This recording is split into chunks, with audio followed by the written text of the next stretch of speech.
How to fix the version of AMD Radeon software you have launched is not compatible. First things first is we'll need to update our driver. To do so, just go to your Windows search, and then type in Device Manager, hit on OK.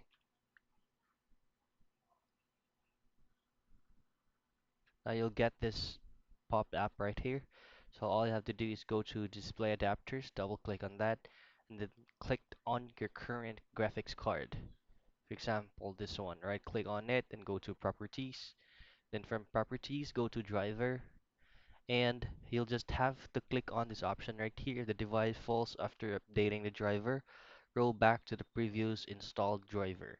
If this option right here is available, just press on that and just have to follow through the process to complete this setup and then close everything.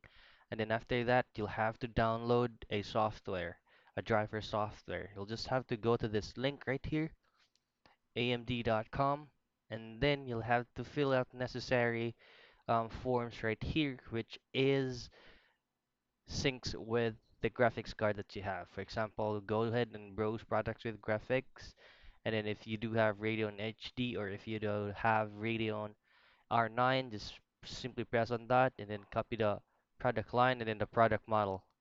So that's how you fix the version of AMD Radeon software you have launched is not compatible.